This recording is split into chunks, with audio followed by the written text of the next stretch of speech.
Roger, you just saw the calculus there. I'm sure you can add some things here to the witch's broth, witch's brew, but what do you really think?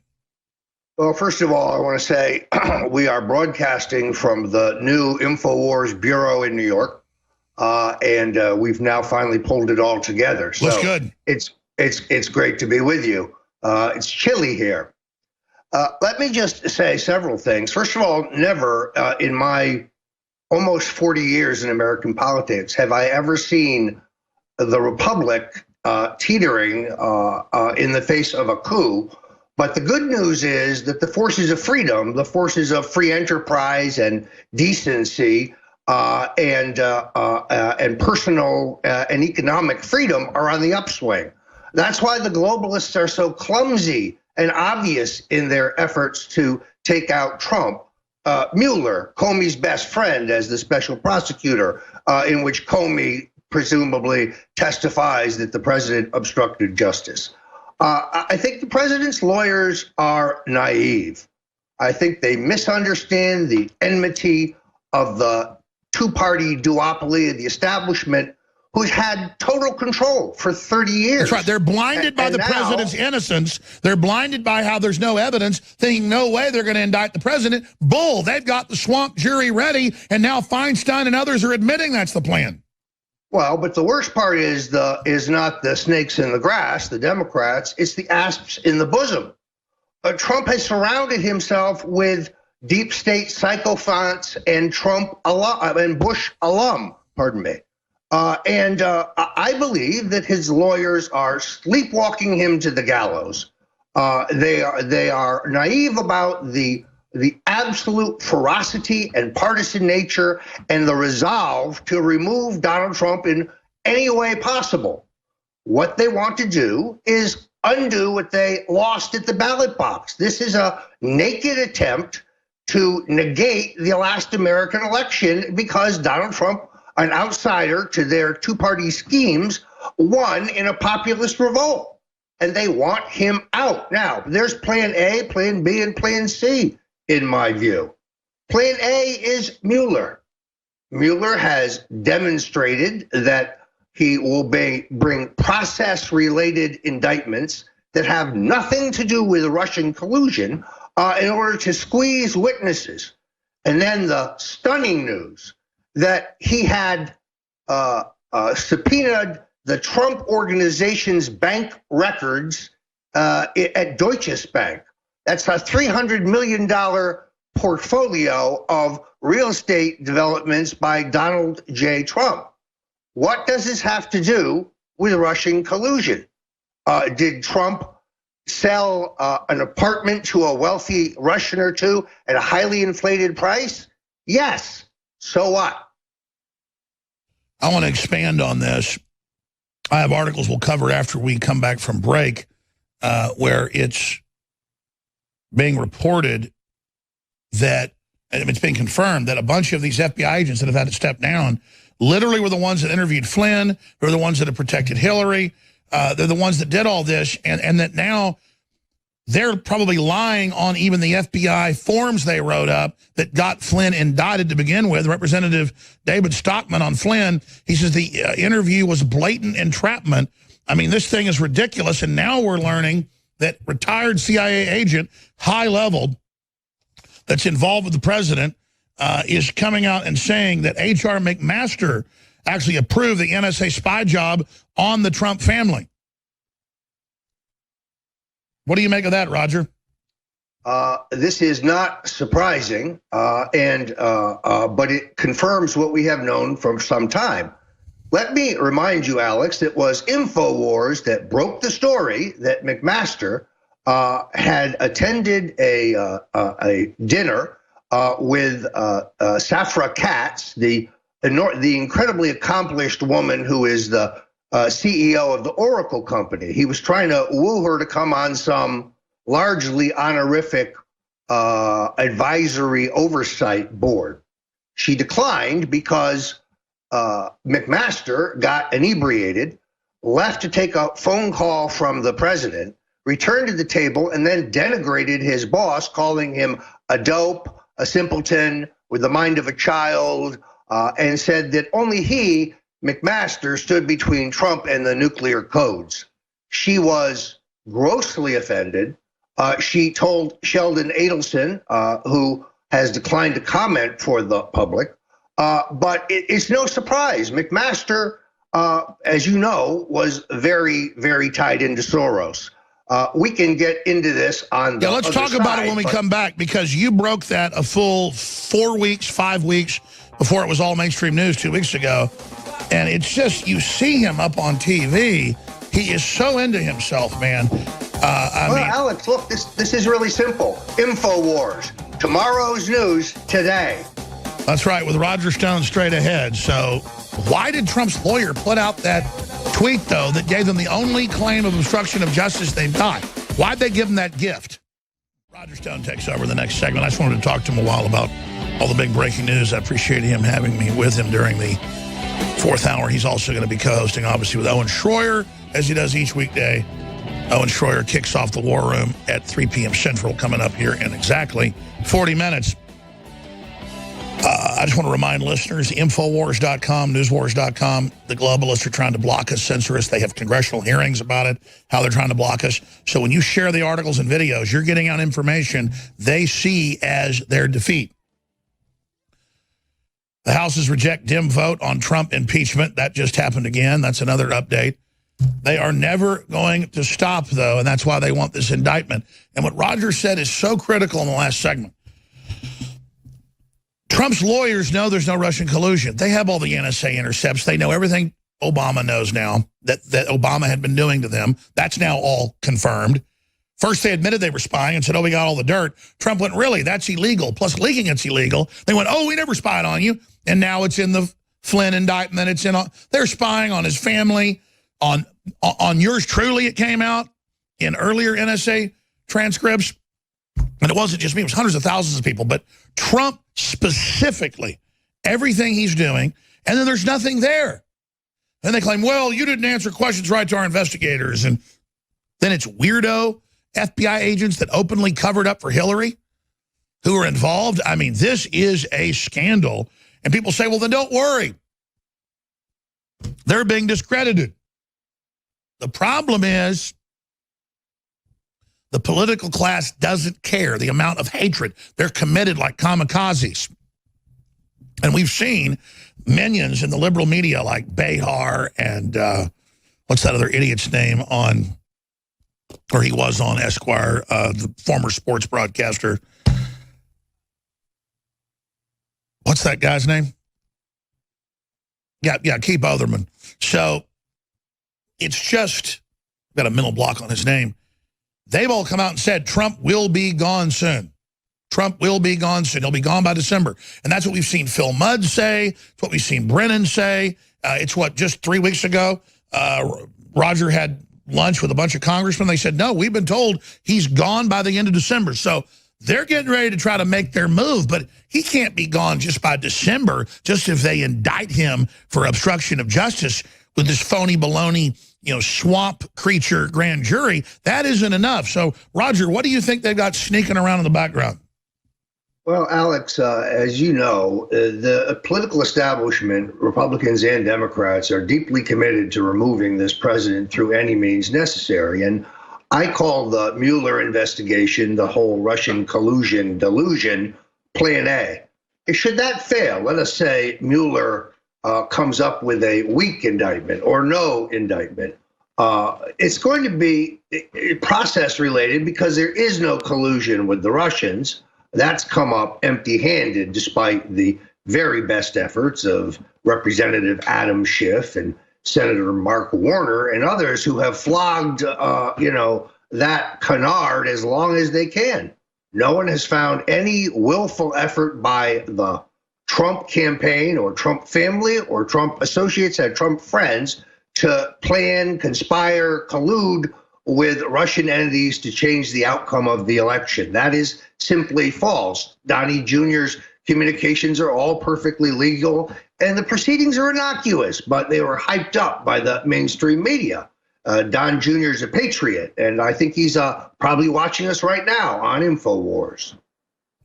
And they can't stand the fact that Trump understands what he's up against and is gaining ground and is pulling away from them as the economy gets stronger and stronger. They get more and more panicked, more and more shrill.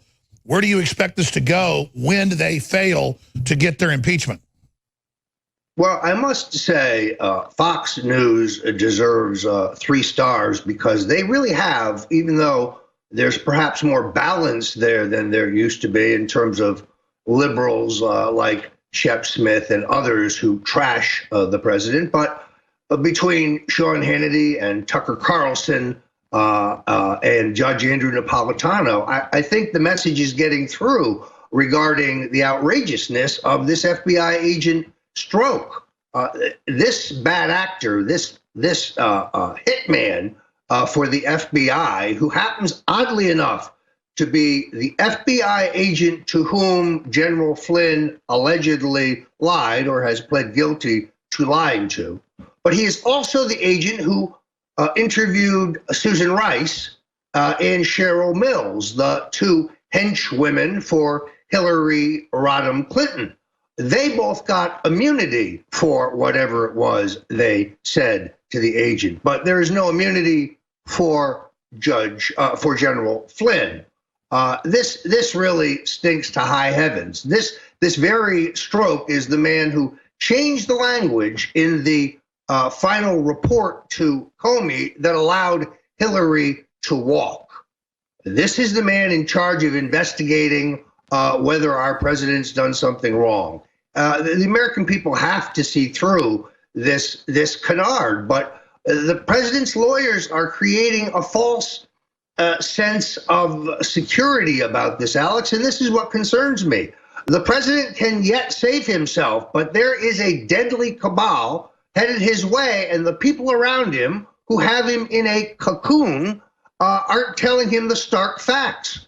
It's not incidental that after the president went to his palatial home in Palm Beach, the exclusive Mar-a-Lago club, where he has an ultra-luxury private apartment in this extraordinary old-style Spanish masterpiece that he has completely refurbished, and was able to mix with his friends and associates and have freer access without his handlers everywhere. He was told by General Kelly not to go to the dining room. It would probably not be best, sir, and he headed directly there. And it was after that, Alex, that he posted those accurate anti-Islamic terrorist videos, and he went on the attack against Joe Scarborough. Coincidence? I think not. Let the president have his instincts. He knows who's out to get him. But I think that they are trying to, fatten him up for the kill. They're going to walk him right into the buzzsaw with this laid-back strategy.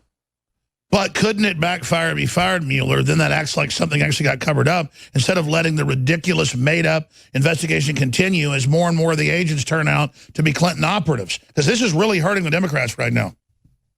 I have to take a Marco Rubio moment. Thank you. Thank you, Senator Rubio.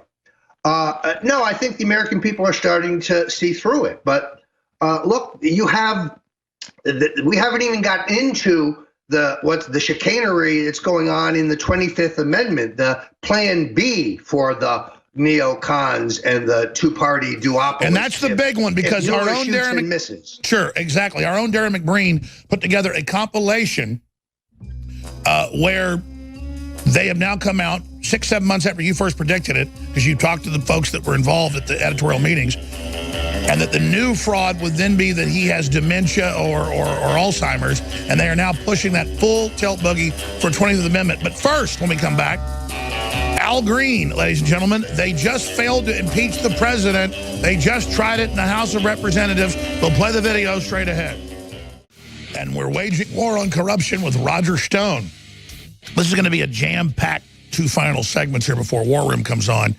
In the next segment, we have a compilation of Roger Stone not predicting, breaking their next big push. What was it, 6-7 months ago? This was back in like February. That he talked to high ups and that they were going to, in the newspapers, that the next big hoax was going to be that Trump was senile. And remember, Project Veritas just got video of the Washington Post admitting the whole Russia thing's made up. We've got Don Lemon admitting it. We've got other folks there on CNN caught on video admitting all this. But meanwhile, on top of Trump's big Israel announcement, House rejects Trump's impeachment resolution after Dem Representative Al Green forces vote, with 364 voting to table it and 58 Democrats voting to move ahead. So there you go. They know it's political suicide right now to move ahead with it, but they want the idea out there. Here is Mr. Green. Thank you, Mr. Speaker. Mr. Speaker, again, I am honored to be accorded the privilege of standing in the well of the Congress of the United States of America. Mr. Speaker, the American poet Robert Frost penned a poem with the words, "Two roads diverged in the woods, and I took the one less traveled." Mr. Speaker, in a metaphorical sense today, sometime afternoon, shortly after 12 o'clock, I will take the road less traveled. Mr. Speaker, I ask that no one take this journey with me. I am absolutely convinced that this is a road worth traveling, but I have not asked that others travel this road and will not. Mr. Speaker, after 12 noon today, I will present articles of impeachment. And there are many who want to know what's next. What will happen after there's a vote? Mr. Speaker, I will satiate those concerns after the vote. But I will take the road less traveled. And I believe that it will make all the difference. I yield back the balance of my time. He will satiate us. If he's going to go to the men's bathroom and hand out, I'm not going to even say it. I'm not going to make a good joke out of that one. Ladies and gentlemen, he knows he's not going to get the votes because he didn't. So he acts like, please don't vote with me. I'm just introducing it as a publicity stunt, but don't worry, I'll satiate you in the men's bathroom. I mean, he sounds like a bubbling moron, Roger. Look, I liked Al Green much better when he was singing gospel and R&B, like Love and Happiness. Is that really the same guy? It's not the same guy. Pardon me. No, a little humor there. This is a calculated publicity stunt. Approved by the House leadership, I guarantee it. They just want to introduce the idea. We know what's coming next. The drumbeat of stories promulgated by Joe Scarborough, promulgated by many talking heads on CNN, that the president is non-compos mentis, that has the early stages of Alzheimer's, and he's crazy, and he's doing crazy things. Sadly, I think that the book by Corey Lewandowski and David Bossie inadvertently or inadvertently feeds this meme, which is the theme of the 25th Amendment crowd. You see, the president can be removed from office by a majority of his cabinet and a willing vice president who essentially sign on for the removal. Well, let me stop you right there, because when we come back in the next segment, we're going to play your predictions of this from your sources, and then the media the last week harping on it, and you'll have time to comment on that particular subject. But let me just bring this up. I mean, talking to a lot of folks that know Trump, you know him well. He's really nice, really hardworking, really cool, until somebody screws up a whole bunch of times, and he'll scream at people. But most presidents, most generals, most people in stressful situations sometimes have yelled at people.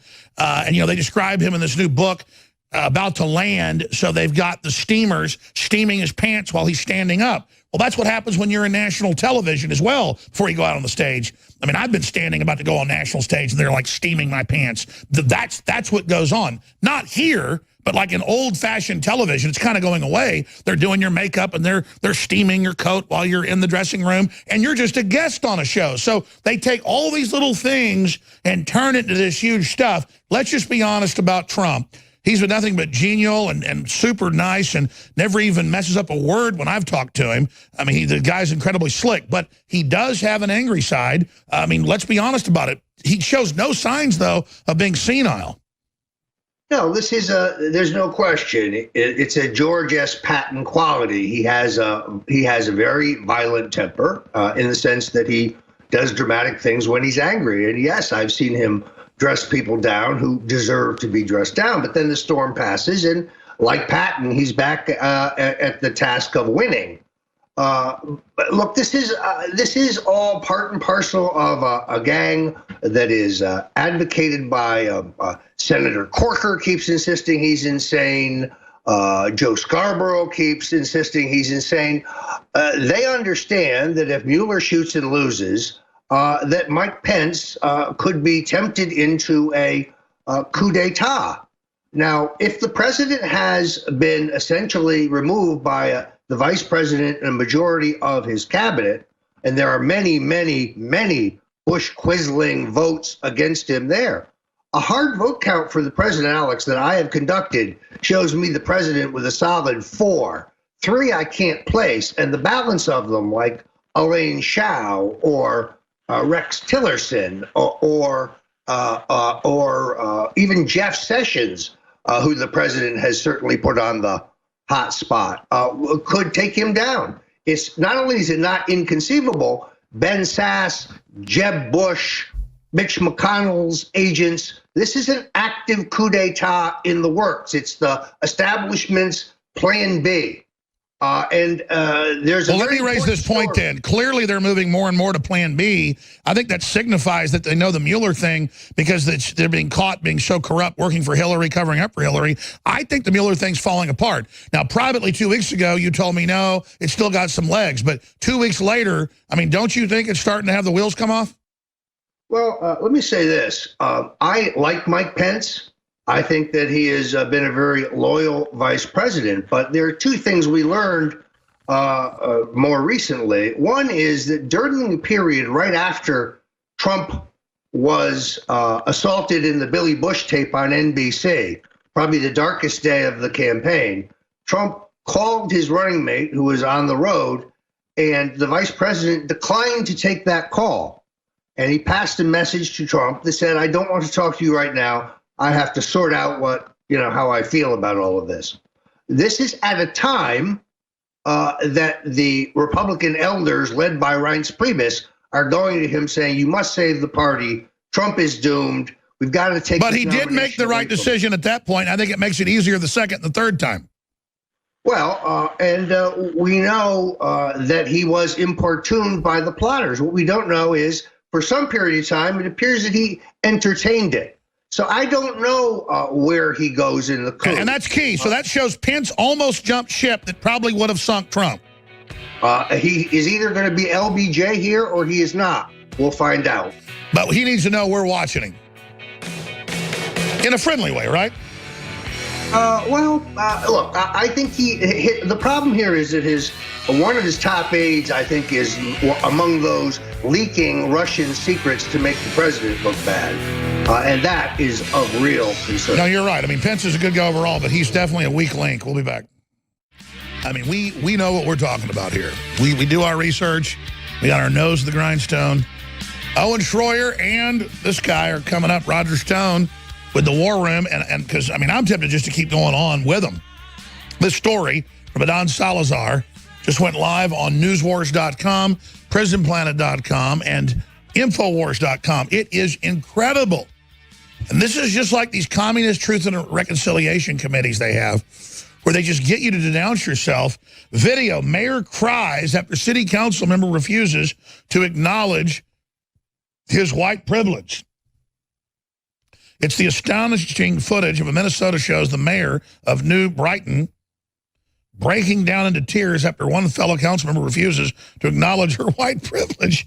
I mean, You might have privilege somewhere and negatives others. There's white people all over the world in different circumstances. This is so racist, and it's always white people pushing it and selling it as their political tool of control. Now, here's Roger Stone. He first did it in February, and then he said it again in March, however many months ago that was, 8 months ago, that he talked to, he didn't give the sources then, he hadn't given the sources, but kind of the general area, he told me. He says we can talk about it now, but it was talking to major newspaper writers who've been in editorial meetings just about what the next load of baloney would be if Russia failed, and that is mental illness, brain breaking down, neurological disorders, early onset of Alzheimer's, early onset dementia. Here is Roger Stone predicting it, and then here's the mainstream media the last week. Disclaimer right up front. They're going to say that this is a conspiracy theory, but it's the stone cold truth. They are going to claim that Donald Trump has Alzheimer's, that it is progressive, and that is progressing, and that is the source of his insanity. Both the New York Times and the Washington Post have new reports about the mind of Donald Trump, which is filled with things that are not true, that he spews both publicly and privately, leaving people in the White House to wonder how his mind actually works. Everybody around Donald Trump knows he's not stable. Everybody around Donald Trump knows he's not stable now. Kelly. You mean all the neocons that kicked everybody out and have encircled him and then just hate the stock market exploding and hate all the freedom and hate all the success? I mean, what a load of crap, Scarborough. Let's continue. Everybody. Back it up 10 seconds. I'm sorry, Scarborough. Everybody knows that intern fell down and bashed your brains out in your office. Just saying everybody. Sorry, go ahead. Trump knows he's not stable now. Kelly. Everybody. Unstable. I think, honestly, it's time for members of Congress and the cabinet especially to come to conclusions about this mountain of empirical evidence that the president is laboring under a mental impairment. He is still questioning the authenticity of President Obama's birth certificate. I mean, Dana, I can't believe I'm asking this, but is there something seriously wrong about him? You have somebody inside the White House that the New York Daily News says is mentally unfit, that people close to him say is mentally unfit. Oh, they all said he was going to lose the election, too. Look at that weird bouffant haircut he's got. Here, continue. That people close to him during the campaign told me had early stages of dementia. Now, listen, you can get mad at me if you want to. You can say that's not okay to say, but it is okay to say when are we supposed to say this? After the first nuclear missile goes? It's frightening that his behavior, his own behavior, raises questions about his fitness to serve and his grasp of reality. By the way, Don Lemon. Completely detached from reality. It makes me recall people who have early onset dementia. Oh, so we're doing this now. It's okay to say the D word. I thought we were all just supposed to smile and pretend he was being colorful, like Uncle Marty when he started wearing Kleenex boxes as shoes. Well, I think it's another example of his being close to psychosis when he is stressed. I think he has short-term memory loss. I think he maybe even has a touch of, dementia, maybe. I don't know. But pause again. That's Joy Behar that said that Trump was going to go to prison last week because he had Flynn during the campaign talk to the Russians. Of course, she pulled it right out of her big, fat, ugly rear end, but that doesn't matter. That's where Mueller lives. Let's continue. Something's wrong with him. Something's wrong. I don't know what it is. what's really concerning me is that there is no one. Look at that guy. Absolutely no one in the White House who can get him to stop talking. The future ex-president of the United States of America is unstable. That is not my opinion. That is not the media's opinion. No. That is America's opinion. Think about the prospect that the president of the United States is not fully in his right mind. I mean, let's just say it. Well, they talk to you like you're 2 years old, too. Not fully in touch with reality, and is worsening. Hey, how many Democrats are getting thrown out of the House and Senate right now? That the president of the United States is so unstable, is so volatile. We love it. Has a decision-making process that is so quixotic. that he might order a nuclear weapons strike that is wildly out of step with U.S. national security interests. When is this the right time to talk about a mentally unstable president in the White House and a nuclear showdown with another unstable madman in North Korea? He's decompensating. That's a psychiatric term, but what it means in simple terms is he's losing his grip on reality. This is what we mean when we say that somebody is becoming psychotic. I mean, he's imagining he's president. Psychotic. It makes me recall people who are in the early stages of Alzheimer's. America has spoken. He's unstable. It is time for the American political media to do the same. Resist. Wow, what a load of horse manure. And they just create these false consensuses. He will never be president. He will never be president. Now, he's 20 points behind. The same thing. Everyone agrees. Everyone agrees he's got Alzheimer's and dementia. Everyone agrees. Did you hear that, Roger Stone? Yes, absolutely. Alex, that's the necessary storyline for a 25th Amendment takedown. This is all part of the plan. The mainstream media drives the narrative that he's crazy because he has eccentric behavior. So did FDR. So did Dwight Eisenhower. So did Harry Truman. So did Abraham Lincoln. So what? He got to the top of this stack. He's leading a new American revolution that scares the bejesus. I was about to say he's got a 15 rabbits feet up his rear end or something. I mean, this guy's crapping gold cufflinks for everybody. I mean, and they're so pissed.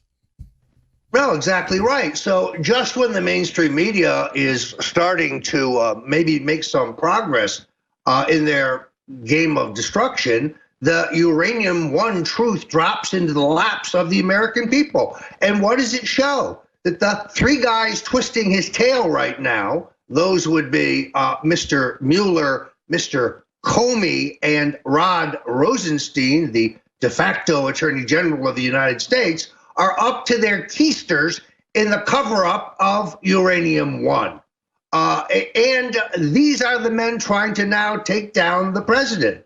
A special prosecutor is the solution to the president's current conundrum.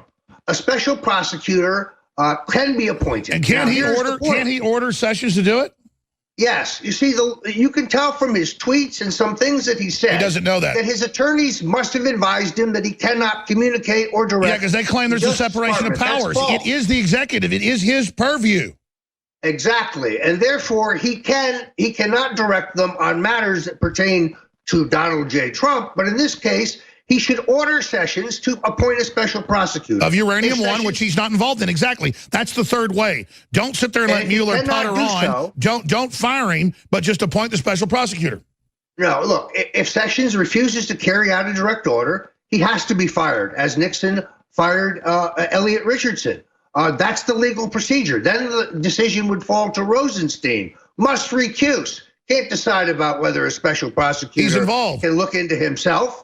Then it goes to the Solicitor General, who I believe would do the president's will. All right, hold on. Let's just both get this out here right now, because you're about to be on the war room. I'm not going to kill myself. You're not going to kill yourself. We've both never been happier. Great families, great children, great grandchildren. We just love fighting the New World Order. We're so happy because they do want to kill us. They do want to shut us down. Let's get that out there. And I want to say, I'm not a racist, and I have no white privilege. And I want everybody to have a great Christmas, no matter what color you are. We all got red blood. I love you all. And the same thing to you, Roger. Would you like to apologize for your white privilege? Not at all. Alex, the new bureau here is terrific, and it is only due to the fact that patriots go to the Infowars.com store to do their Christmas shopping. The T-shirts are on fire. Everybody in my family is loaded up on those. The savings are extraordinary. I got some Brain Force Plus, and I'm on auto ship now. So congratulations on that. I asked the InfoWarriors, give us the backing we need. We are the tip of the spear. Yes, sir. God bless you. Rack 'em and stack 'em. Roger Stone and Owen Schroyer coming up with the breaking Infowars.com news. You must all denounce yourselves as racist, or those that denouncing you will start crying. It's toddler time.